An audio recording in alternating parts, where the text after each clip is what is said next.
So hello guys, welcome my channel Bharti Medico. Channel video को शुरू करने से पहले आप मेरे चैनल को सब्सक्राइब एंड लाइक कर दीजिए और शेयर करिए। तो आज हम डिस्कस करेंगे शौक के बारे में। तो शौक क्या है, उस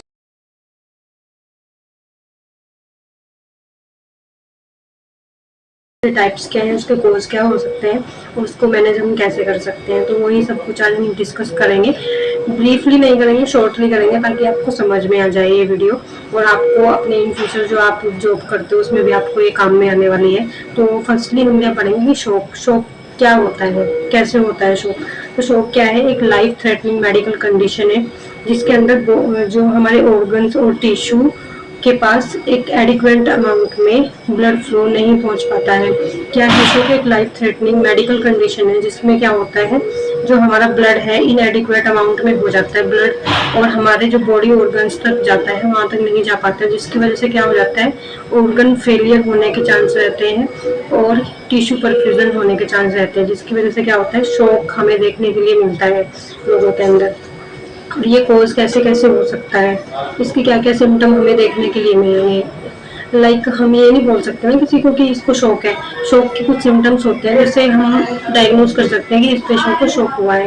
तो शौक के क्या क्या सिम्टम है, हाइपोटेंशन देखने के लिए मिलेगी हमें पेशेंट्स के अंदर, और टिश्यू हाइपोक्सिया हो सकता है, उनको हो सकता है टाइप टिश्यू हाइपोक्सिया, और सेल की डेथ हो जाएगी, और ऑर्गन फेलियर जो मैंने आपको फर्स्ट टाइम में बताया, ऑर्गन फेलियर देखने के लिए मिलेगा हमें। फिर देन हम आते हैं टाइप्स ऑफ शौक। कितने टाइप के शौक होते हैं, मेनली टाइप्स बहुत होते हैं शौक के, बट जो हमें देखने के लिए मिलते हैं 4 टाइप के शौक हमें देखने के लिए मिलते हैं। फर्स्टली हमें कार्डियोजेनिक शौक देखने के लिए मिलता है, एंड सेकंड इज हाइपोवोलेमिक शौक, एंड थर्ड इज ऑब्स्ट्रक्टिव शौक, एंड फोर्थ इज डिस्ट्रीब्यूटिव शौक।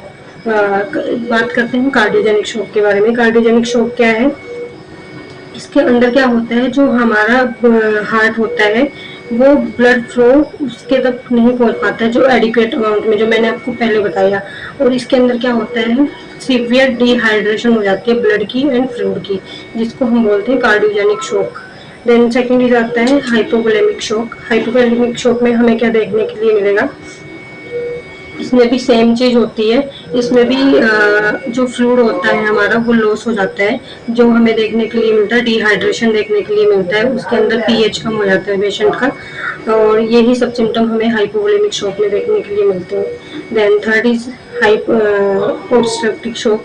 ऑब्स्ट्रक्टिव शॉक में क्या है, ऑब्स्ट्रक्शन आ जाती है, जैसे कोई ब्लड फ्लो कर रहा है, उस फ्लो करने ब्लड फ्लो करेगा एक ऑर्गन से दूसरे ऑर्गन तक, हमारे हार्ट तक, तो उसके बीच में क्या आएगा, कोई भी ऑब्स्ट्रक्शन आ जाएगी, लाइक कोई क्लोट आ जाएगा, कुछ भी ऑब्स्ट्रक्शन उसके अंदर आ सकती है, जिसकी वजह से क्या होगा, वो हार्ट तक नहीं पहुंचेगा, कोई भी ब्लॉकेज आ जाएगी। उस कंडीशन को हम क्या बोलते हैं, ऑब्स्ट्रक्टिव शॉक। देन आता है fourth is distributing shock. Distributing shock में क्या पढ़ते हैं हम, ये इसके अंदर क्या होता है, सीवियर वैसो डायलेशन हो जाती है ब्लड प्रेशर की, और हम बात कर रहे थे डिस्ट्रीब्यूटिंग शॉक की। डिस्ट्रीब्यूटिंग शॉक में क्या हो जाता है, सीवियर वैसो डायलेशन हो जाता है डिस्ट्रीब्यूशन शॉक के अंदर। और एक कंडीशन हमें इसमें और देखने के लिए मिलेगी, जो ब्लड प्रेशर होता है वो बहुत ही कम चला जाता है, जो एक नॉर्मल रेंज होती है उससे बहुत ज़्यादा कम हो जाता है डिस्ट्रीब्यूटिंग शॉक में।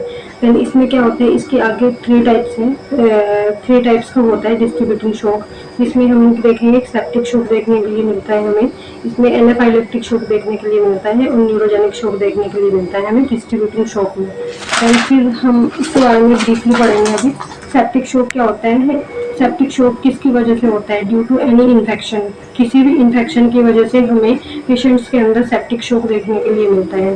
Then second is anaphylactic shock, due to any allergy. Anaphylactic shock सबको मेनली पता ही होता है कि किसी भी एलर्जी के कारण हमें एनाफाइलेक्टिक शॉक देखने के लिए मिलता है। और न्यूरोजेनिक शॉक क्या होता है, ये होता है nervous system do not properly work, जो हमारा नर्वस सिस्टम होता है वो प्रॉपरली वर्क नहीं कर पाता है, जिसकी वजह से जिसको हम क्या बोलते हैं, न्यूरोजेनिक शॉक। तो इसकी कुछ स्टेजेस होती हैं शॉक की, तो वो हम शॉक की कुछ स्टेजेस पढ़ेंगे अभी। फर्स्ट स्टेज क्या होती है, इनिशियल स्टेज। फर्स्ट स्टेज क्या होती है, initial, and second is compensatory stage, second is progressive stage, और फोर्थ इज इरिवर्सिबल स्टेज। तो हम पढ़ेंगे इनिशियल स्टेज के बारे में। इनिशियल स्टेज में क्या होता है, जो हम इनिशियल स्टेज में हमें क्या देखने के लिए मिलेगा, मेटाबॉलिक एसिडोसिस। मेटाबॉलिक एसिडोसिस देखने के लिए मिलेगा हमें। इस स्टेज में क्या हो जाएगा, जो हमारा बाइकार्ब होता है और पीएच होता है, पीएच भी कम चला जाएगा और जो बाइकार्ब होता है वो भी नॉर्मल रेंज से कम चला जाएगा, जिसकी वजह से क्या होता है, मेटाबॉलिक एसिडोसिस। इसके अंदर हमें क्या देखने के लिए मिलेगा, second thing blood pressure. Blood pressure भी इसमें कम चला जाएगा। देन सेकंड स्टेज आती है कंपनसेटरी स्टेज। इसमें क्या होगा, कंपनसेटरी स्टेज में जो ये हमें एबीजी से पता चलता है, इसमें भी क्या होगा, पीएच भी हमारा कम जाएगा और CO2 बढ़ जाएगा इसमें। और इस कंडीशन में जाना भी उधर जाना। तो अब हम डिस्कस करेंगे कंपनसेटरी स्टेज। कंपनसेटरी स्टेज में हमें क्या देखने के लिए मिलेगा, जो हमारा बॉडी का जो पीएच है वो डिक्रीज हो जाएगा और CO2 का लेवल बढ़ जाएगा। इसमें क्या होता है, हमें पेशेंट को कैसे मैनेज कर सकते हैं, हाइपर वेंटिलेशन कर सकते हैं पेशेंट को। हाइपर वेंटिलेशन क्यों करना है, क्योंकि हमारी बॉडी के अंदर CO2 बढ़ गया है, तो CO2 कैसे रिटेन करना है, तो हम क्या करते हैं, पेशेंट को ज़्यादा से ज़्यादा ऑक्सीजन देते हैं, वेंटिलेटर पर डालते हैं, जिसकी वजह से क्या होता है, CO2 का जो लेवल है वो डिक्रीज हो जाता है, एक नॉर्मल रेंज पे आ जाता है। और ये नॉर्मल रेंज पे आएगा तो पीएच भी हमारा बढ़ जाएगा, मतलब नॉर्मल रेंज पे आ जाएगा। तो हम इसको ऐसे मैनेज कर सकते हैं। फिर third is progressive stage. Progressive stage में क्या होता है, हमारा जो कार्डियक आउटपुट है, प्रोग्रेसिव स्टेज में मैं आपको ये बता रही हूँ, कार्डियक आउटपुट है वो डिक्रीज हो जाएगा और बीपी भी हमारा कम हो जाएगा। ये दोनों स्टेज हमें देखने के लिए मिलती है। और जो मैं आपको एक चीज़ और बताना चाहूँगी, जो इनिशियल स्टेज है और कंपनसेटरी स्टेज है, ये क्या है, ट्रीटेबल है। ये दोनों कंडीशन ट्रीटेबल है, इसमें हम पेशेंट को बचा सकते हैं। और थर्ड स्टेज में बहुत कम चांस रहते हैं। फोर्थ स्टेज में तो पेशेंट को हम रिवाइव नहीं कर सकते, है ना। तो फर्स्ट और सेकंड स्टेज क्या है, is a treatable stage. Then इस थर्ड इज क्या है, प्रोग्रेसिव स्टेज। प्रोग्रेसिव स्टेज में क्या होता है, कार्डियक आउटपुट भी कम हो जाता है और बीपी भी कम हो जाता है, जिसकी वजह से क्या होता है, कैपिलरी परमेबिलिटी क्या हो जाती है, इंक्रीज हो जाती है। लास्ट स्टेज क्या आता है, इरिवर्सिबल स्टेज। इसमें तो इसके नाम से ही पता चल रहा है आपको, इरिवर्सिबल स्टेज। इरिवर्सिबल स्टेज में क्या होता है, हमारे जो वाइटल ऑर्गन जो होते हैं वो फेल हो जाते हैं, ठीक है, और शॉक जो होते हैं वो रिवर्सिबल नहीं हो पाते हैं। बॉडी ऑर्गन्स जो हमारे होते हैं वो डैमेज होना स्टार्ट हो जाते हैं इस कंडीशन के अंदर। और रिड्यूस परफ्यूजन लीड्स, और रिड्यूस हो जाती है हमारी परफ्यूजन लीड्स जो होती हैं वो भी रिड्यूस हो जाती हैं। लो परफ्यूजन हो जाता है।